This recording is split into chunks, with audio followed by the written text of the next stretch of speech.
Hi everyone, Bernard here. Welcome to the Citizen channel. I hope you're all staying safe and well. And it's a preview today, a big match preview, of course. Back to the Premier League action, aren't we? After a 0-0 job done result in Portugal in midweek.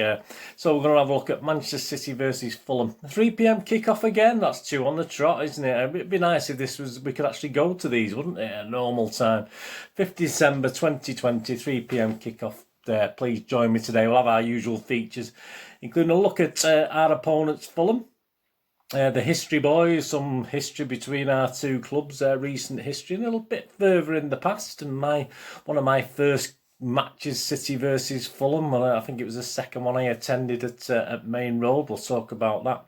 Of course, we'll have the odds on the game with my free just for fun bets. I don't condone gambling. It's just a bit of interest for us. And of course, our regular City magazine features. Look at stuff on Twitter and social media, etc. Please, if you're new to the channel, push that subscribe button.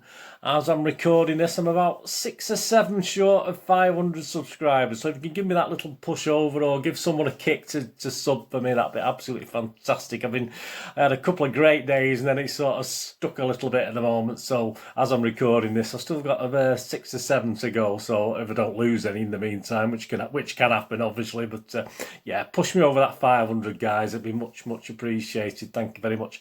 And please check the playlist for all the City stuff, of course. And if you're into movies and drama, if you've not joined this channel before, I do vlogs on films and TV as well, and posters and quizzes on films, etc. So please check the playlist. Or if you know somebody who might be interested in that, please point them in my direction. That would be absolutely fantastic and much appreciated. All comments are welcome. Let me know your team. You know, I've got my lineup for the Fulham game. You let me know what your lineup is and any comments you want to make. And if something needs a response, I'll reply. If it doesn't really need a response, I'll give you a nice thumbs up. And they're nice as well. If you can give me a thumbs up, that's fantastic. It's great to get views, but it's nice for people. If you don't have time to leave a comment, just give us a thumbs up. That's makes me feel as though it's worthwhile when I'm doing these. I get a bit lonely sometimes when you're talking to a camera, obviously. So much appreciated. Right, City versus Fulham, the history boys. Yeah, we've actually met this year, haven't we? We actually have met in 2020, of course, one of the last games in front of crowds at the Etihad. I don't remember it being a fantastic game, to be honest with you. A 4th round FA Cup match, of course, 26th of January 2020. I think Tim Ream got sent off, didn't he, very early doors for a foul on Gabriel Jesus, which obviously the penalty was converted by Mr. Gundon, who was taking him then. Bernardo Silva added a second, obviously against 10 men. It was sort of game over early, wasn't it, against 10 men. And obviously Jesus wrapped up a comfortable victory in the second half when he scored twice in 3 minutes. So we ended up quite a comfortable 4-0 win, didn't it, in the FA Cup. Our last league meeting was early in 2018-19 at the Etihad. Our last meeting at the Etihad in the league, 15th of September, with 2 first-half goals from Sane and Silva, and Sterling adding a third early in the second half. So again, another 3-0 comfortable win at the time. I think we were 4th in the league at that time. Obviously, I think Chelsea were. Sorry, we were 4th in the league. No, I'm going back to the other one, aren't I? I'm going back to 2013-14 when we played and beat Fulham. No, that was 2018-19. What a season that was. So yeah, they actually ended up, of course, getting relegated, didn't they, that season, Fulham, unfortunately for them. Our total league record at home to Fulham, we played 30. Which isn't a lot, is it really? Won 18, drawn 6 and lost 6, so it's quite good. Our heaviest defeat's an interesting one. It was I wasn't there. I am too young for this one. It was 1938-39, before war broke out. Yeah, so it's a season before the start of World War II, obviously. And that was our heaviest defeat, a 5-3 loss at home on October the 1st, 1938. A crowd of 25,000 witnessed that. A Division 2 game at the time. We'd been relegated the season before. And it's interesting. The goal scorers are interesting. Quite poles apart, these two. You had one of the City scorers in that game. He scored 2 goals. Was, of course, Les McDowell, who actually made 120 appearances. You've got to think of the war side as well. Scored 8 goals. But he was actually our longest serving manager as well. 13 years. He was City manager from 1950 to 1963. So, yeah, Les McDowell got 2 of the goals that day in the 5-3 defeat. And the other one was scored by a gentleman I don't know much about. He only played 4 times. between 1936 and 1940, obviously, again, when obviously the war games, wasn't it, at that time, when you're playing these wartime games. If you watch my history vlogs, you do obviously watch the Manchester City history on the war years. Yeah, so he only made 4 appearances, scored 2 goals, so he wasn't too bad, was it, this Mr. Barr? But he scored the other goal, obviously.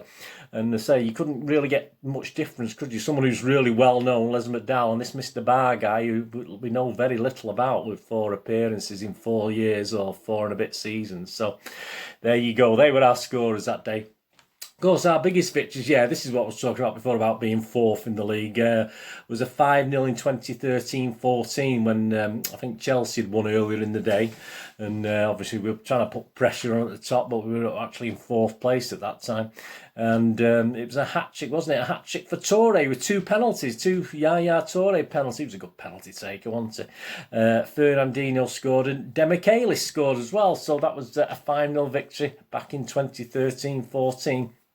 And the one I witnessed, this one here is a programme. I'll have it up on there on the screen, but obviously this is the programme there. That's the one I witnessed. That's the I did go to the game against Fulham the season before, but obviously this was a comprehensive, and this was the season we won the league, wasn't it? This is not long off, is it? This is a month and a bit before we actually clinched the title. So yeah, I would have been sat in the Platt Lane with my dad for this one, City versus Fulham, 16th of March 1968. Of course, we would win the title that year, and again Fulham were relegated. So I mean, there's a trend there, isn't there? I mean, obviously we had them relegated 2018-19 as well, didn't we? So yeah, not a bad crowd, 30,773. I don't think there was many cottagers there. I don't think there was many Fulham fans. The scorers that day were Young with 2 goals, Bell, Lee and Summerby. So not bad scorers, are they? And Fulham's goal, actually, they actually went ahead. They actually went ahead in that game, and we did make a little bit of hard work of it. But a gentleman called Alan Clark, so obviously if you're my age, you'll know Alan Clark. He was called Sniffer. He actually went on to play for Leicester City. He actually played against City in the '69 Cup final. And of course, he was better known in the great Leeds team of, obviously he joined Leeds for the '69-70 season and stayed there for 6 or 7 years. And yeah, he was better known for that team, of course, that Leeds team that did so well. I think he won 1 title and runners up about 4 or 5 times, wasn't it? So yeah, he scored their opening goal, Alan Clark, a young Alan Clark, obviously, for Fulham that day. So that was quite interesting. So I would have witnessed that, so that's quite interesting. City that day, the team: Mulhern, Buck, Pardo, Doyle, Heslop, Kennedy, Lee, Bell, Summerby, Young and Coleman. Yeah, so a lot of familiar names. And the sub was David Connor, who was actually unused in that game.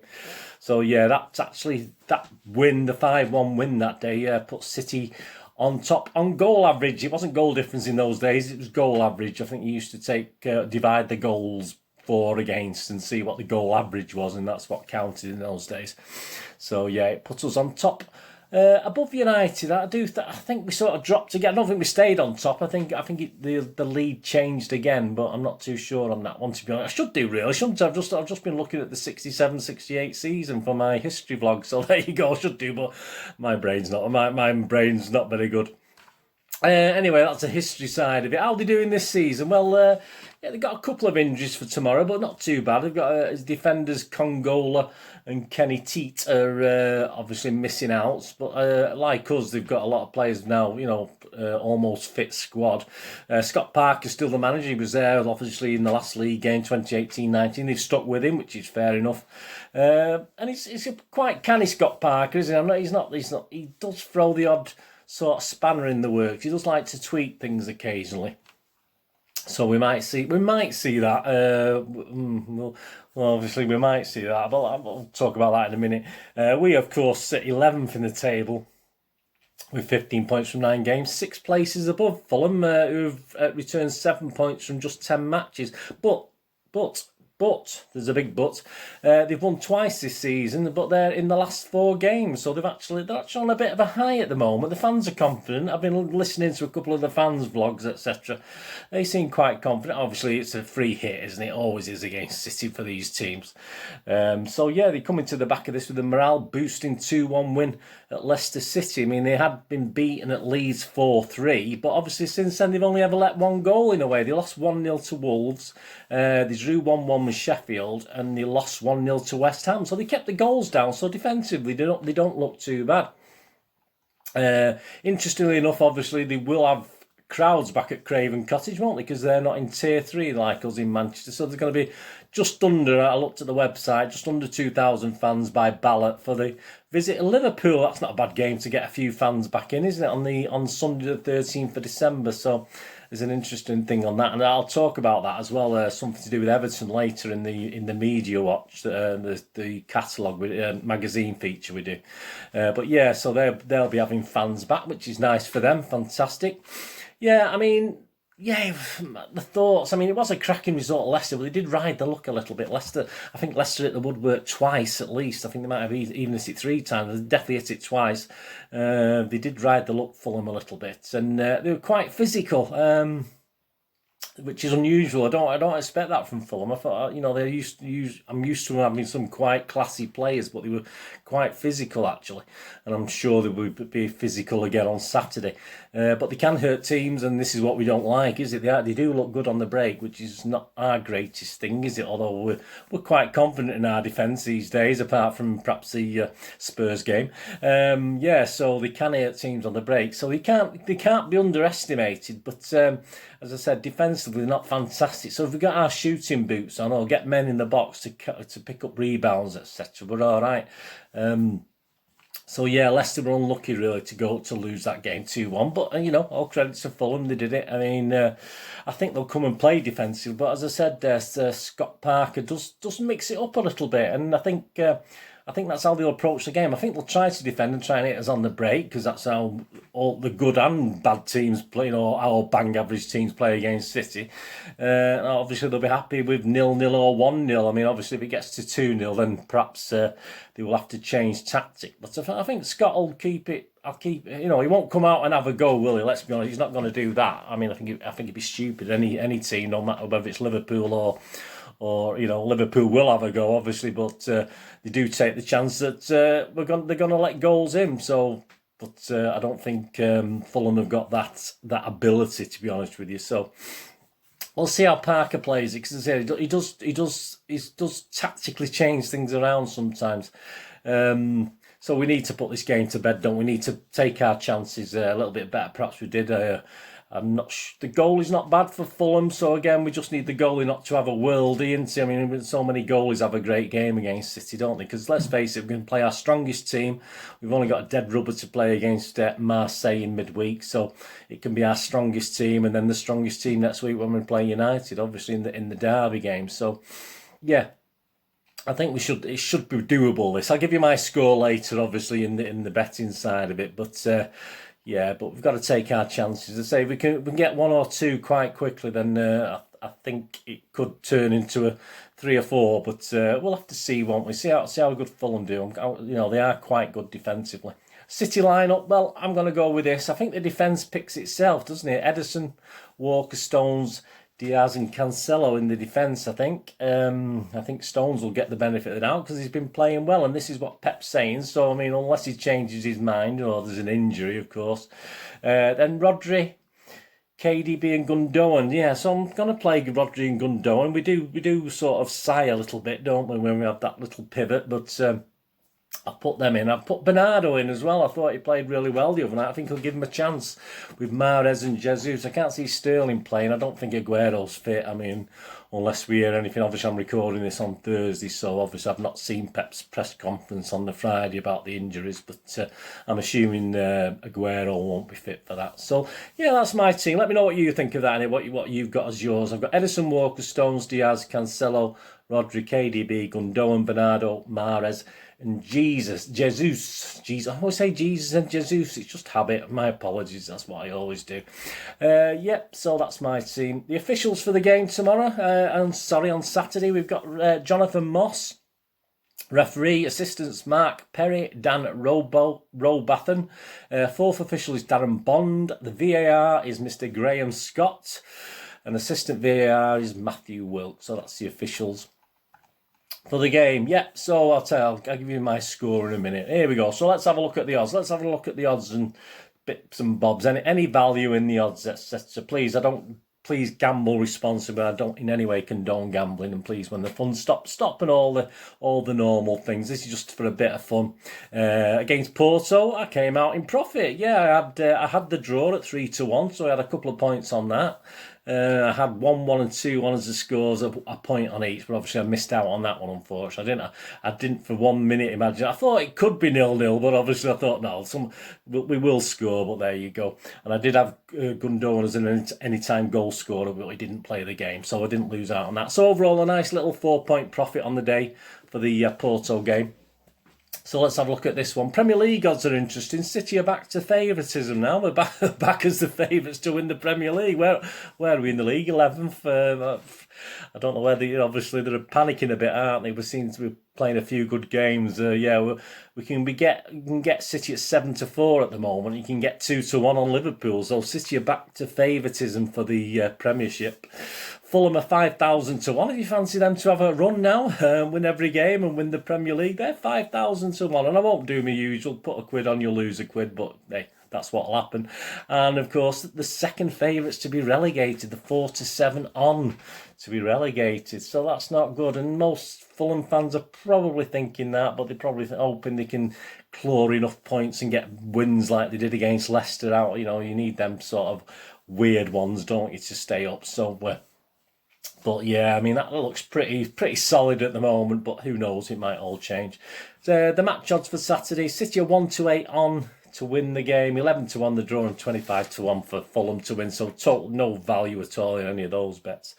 The first goal scorer, I mean, you got Jesus and Sterling, but I don't think Sterling will be playing, so Jesus and Sterling at 10-3. You got KDB and Mahrez at 9-2. That's not bad, but not fantastic. I don't really fancy too many of the others to be first goal scorer. You've also got KDB takes penalties, doesn't he? And perhaps he'll put it on target this time. But no, there's no value for me there. Both teams to score. No is 4-6, and yes, 11-10. So I'm going to take a chance on that. I'm going to take a chance on Fulham getting a goal. I don't think they'll score more than one, but I'm going to take a chance on us both scoring. So 11-10, I'm going to put a couple of points on that for both teams to score. Yes, at 11-10. And of course, the correct score, what I'm going to do, 1-0 is 12-1, 2-0, these are all for City, 2-0 is 6-1, 3-0 is 7-1, 4-0 is 9-1, 5-0 is 13-1 if we wanted to equal our best score, of course. So I'm going to have a point on 3-0 at 7-1, and 3-1 is 11-1, 2-1 is 13-1, and 4-1 is 10-1. So I'm going to have another point on that as well. So I'm going to have a point on 3-0 at 7s and a point on 4-1 at 10s. So if you wanted 5-1, if it's similar to the game that I attended in 1968, you can get 22-1 if it's going to be a repeat of that score.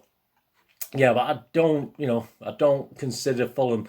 I do think they might score, but I don't think they'll score more than one. So I'm going with one. I'll say that. So I'm going 3-0 and 4-1. Half-time, full-time, no value in that. We've got City at half-time. City full-time is 2-5 on, so there's nothing in that. A draw and City's 10-3. That's a little bit better, but again, I'm hoping we'll take an early-ish lead, get a goal before half-time, get a goal or 2 or 3 perhaps before half-time. The draw and the draw 16-1, so no real value in there anyway. Anytime goal scorer. Usually a bit of value in here, but they're very, very mean with these. I mean, you've got Jesus at 8-11, KDB, Evans, Mahrez 11-10, Foden and Torres of 13-10, Gundogan's 9-4. I mean, the only value I could say is probably Stones and Cancelo at 9-1, which might be interesting if there's a possibility from, Stones can chip in with a goal, and Cancelo, we're just waiting for him to get a goal, aren't we, as well, because he's been knocking on the door for the last 3 or 4 games. But so that could be value. But I'm not going to I'm not going to do anything on that. I'm not going to have my last bet on that, anyways. But that looks more valuable. I'm going to go on the under/overs market to finish off, and I'm going to have over 3.5. So there's going to be 4 goals in the game. So I'm taking a chance, obviously, because if Fulham defend well, then obviously it could be under, couldn't it? If you go under 3.5, it's evens. But if you go over 3.5. It's 4-5 on, so I'm going to have just a couple of points on that. Just nothing ventured, nothing gained. So I'll have a couple of points on that. So that's the last of my bets. Right, onto the regular magazine feature now, just what's happening in the social media world. Yeah, there's an interesting thing at City_Extra have posted about the ESPN's 2020 FC 100, where they ranked the players. And of course, Kevin De Bruyne is ranked as the best attacking midfielder in the world. So there you go, that's their ESPN's rating. And other City players' rankings were quite interesting. Ederson was ranked 6th in goalkeepers.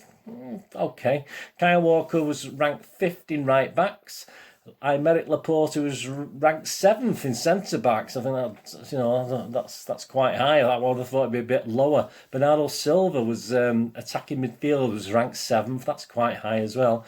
Raheem Sterling was ranked 2nd for wingers. I don't think they've been watching him recently, have they? I don't know where what season it's based on. Sergio Aguero was ranked 6th for strikers, and again, he's not played for months, has he, on a regular basis, so I'm not 100% sure. And Pep Guardiola 3rd for managers, so I don't know who the top 2 are, but he was only ranked 3rd, Pep. Was Mr. Klopp ranked number 1 or 2? Possibly. And yeah, if you remember the King of the Kipats 2 or 3 months ago, there's the helmet rides again, of course, Bert Troutman's helmet. There was a special online edition that you could buy. Noel Bailey at Bailey, Bayley, Noel at Bailey Noel there's another one, a Christmas one coming out, 48 pages of Manchester City, out from the 1st of December, so it should be out as I'm doing this. So if you go at Bailey Noel and just have a look on there, it's 99p by PayPal. That's nothing, is it? Cheap as chips, and you can get this 48-page copy. There's a couple of images there and sample pages. I mean, I like the way he's put sample across it. I mean, not taking it, very professional. I mean, absolutely superb. I mean, I did enjoy. I did sort of just chuckle to myself when I saw that. He doesn't want people reading those pages free of charge, does he? But hey, there you go. And it's actually 180 for the next 2 issues. So he does plan to do more issues. That's fantastic. So I thought it might have just been a one-off when he did it 2 or 3 months ago, but no, the helmet rides again. So all right, it's not in print, it's just online. It's just obviously you can do it read it on your phone or on your laptop, etc., or your tablet. But yeah, that's check at that at Bailey Noel. Ilkay Gundogan, yeah, he made a note obviously that Stephanie Frappart, is she German? I'm not sure, was the first female referee on the biggest stage of European club football. Yeah, she's actually referee one of the Champions League games. Was it Juve and Dinamo the other night? Hopefully this will be a regular occurrence, Ilkay states. So yeah, that was interesting to see. I believe she did a good job as well. I didn't see it or watch it, but I believe she did a good job. I mean, certainly can't do any more. She can't do much worse than some of the rubbish we have to put up with. Yeah, and on to the 2,000 fans. Obviously all these clubs are getting ready to welcome the fans back. There was an interesting one, wasn't there, with obviously Everton and Liverpool. Obviously there was a thing about season tickets where obviously I think the study was done that obviously on the COP, and they were saying obviously the Liverpool season tickets with a Liverpool postcode numbered about 5,000 out of 50 odd thousand, something like that, and the Everton's numbered about 25,000 with the Liverpool postcode. I think it used to be a similar thing with City, didn't it, many moons ago?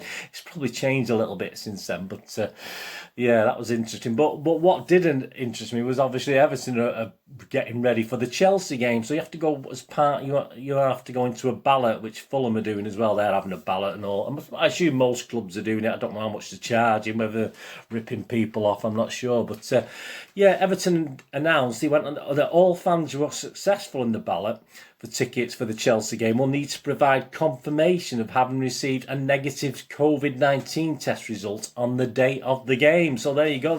So not only have you got to bugger about all the messing about getting in early. I think there's some fans in grounds 2 hours early the other day, and then they're waiting to come out one by one as well. I mean, it's absolute chaos. I mean, do we want this? I mean, I know we want it back, but I mean, at what cost? I mean, so, not only can you win the ballot, but then you've got to go and bugger about getting a test. I don't know how easy they are to get, but I mean, it's absolutely. I thought they were just going to take your temperature with those guns when you go to the ground. I don't know. So he's obviously got to get a test result on the day of the game or the day prior, so you can actually do it the day before, so you're not panicking on it. I mean, I stress out if I'm not organised, so I'd be panicking and chasing round, but just seems a lot of just let's get it sorted. Let's all get back in the stadium. Say it's absolute pants to me, all this. Paul Hurst at Hurst Classy writes for the Times about City and United. Yeah, he points out this thing where Porto. I mean, you know me, the slapped arses are us. Obviously, I called them after the Etihad game, didn't I? And I thought we got away with it pretty well at Porto. Actually, I didn't. It wasn't too bad. It was very physical and nasty. But I thought, yeah, this newsletter. The Dragos Diario newsletter was sent to Porto fans after the 0-0 draw between the two teams, stating that City were lucky to have avoided defeat in the Champions League group stage, and commented on Guardiola's apparent bad disposition after the match. It also says Silva, who used to play for Porto's rivals Benfica, don't forget he's Portuguese, was known internationally for having been convicted of racism. Have you ever heard so much garbage in all your life? Of course, a reference to his one-match ban for that Twitter post that he did to his mate, Of course, his claim prompted fury at City. Their sort of answer. Manchester City spokesman said, "This is not the first time Porto have reacted badly in circumstances like this. On this occasion, it is the ill-judged and targeted criticism of some of our individual players and indeed our manager, which we wholly reject." Yeah, I think they said something about Fernandinho as well. In 2012, the last season we encountered them, it was the denial by the club of clear racist behaviour of their fans, for which they were investigated and fined. In this context, this latest outburst, it's almost as surprising as it is disappointing.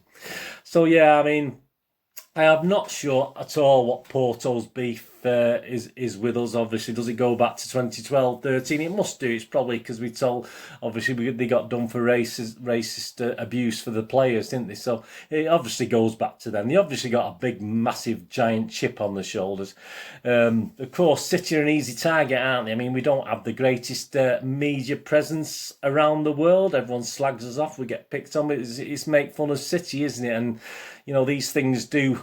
People say we shouldn't worry about it, but it does affect the club. I mean, it is a drip of negativity from the media, not just our media, but even over around Europe. So yeah, this is just part and parcel of it. I mean, I think it's more a deflection. I think Porto are awful. I think I said last, obviously in the review, the goalie. I like the goalie. I thought the goalie was really good, but there's absolutely very little quality in that poor Porto team. So I think it's just a deflection on the fact that they're pretty rubbish. I mean, they got through to the last 16. Just take it gracefully that you got through. And but to throw all these things out, etc., it's just pathetic. I mean, didn't we take Mangala off their hands as well? I mean, you think they'd be grateful, wouldn't you, after we did that? But unbelievable. I mean, I don't know what is wrong with Porto. I mean, it's so sad to see, but hey, there you go.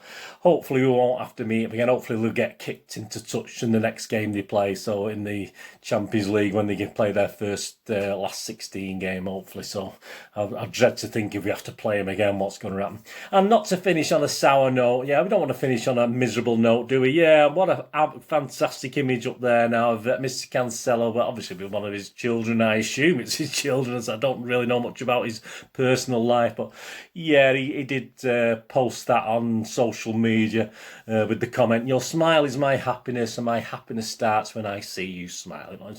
Isn't that lovely? It brings a tear to a glass eye, doesn't it? Absolutely fantastic. I didn't want to finish on Porto because that's too depressing. Anyway, thanks for joining me. Back of course, on Sunday with a match review of this City and Fulham game. And I've just posted today, as I'm recording this on the Thursday, the 3rd of December, my latest. That was the week that was family-friendly quiz, obviously, which looks at the games against Burnley and Porto. So 20 questions, 21 points, just for a bit of fun for all the family. Spot the balls and guess the players and who said what and the missing headline round and all this sort of thing. So please check that in my links. That'd be absolutely fantastic. Plus lots of other stuff, as you know, if you check the City playlist. Anyway, please check my links on screen. If you follow or friend me on Facebook and Twitter, I do check every couple of days and follow and friend everyone back. And I do one of my day jobs, I do a couple of jobs, is moviegamenostalgia.com. I used to have a video shop in Manchester in the 90s and 2000s. I still sell old, rare DVDs and I sell movie posters from that era, 90s and 2000s, some great actors, some great films, and some board games on there. So if you can have a check out moviegamenostalgia.com for me, that's my own little personal website. That'd be absolutely fantastic. So there you go. All comments welcome. Let me know your team. What 11 are you going with? I don't think I'm far out. If I can get not last time. What happened last time? I think did I get 7 wrong last time? I can't remember now, but I should get 8 or 9 of those. I've got to predict I'll get 8 or 9 of those right. Let's see how it goes anyway on Saturday. Anyway, thanks for joining me. Please, whatever you do for the rest of the day, look after yourselves, look after your friends, look after your families. More importantly, let's all look after each other until we meet again here on the Citizen channel, or you flit over to my film and TV channel. Please, this is Bernard saying, stay safe, Blues. See you soon. Bye-bye.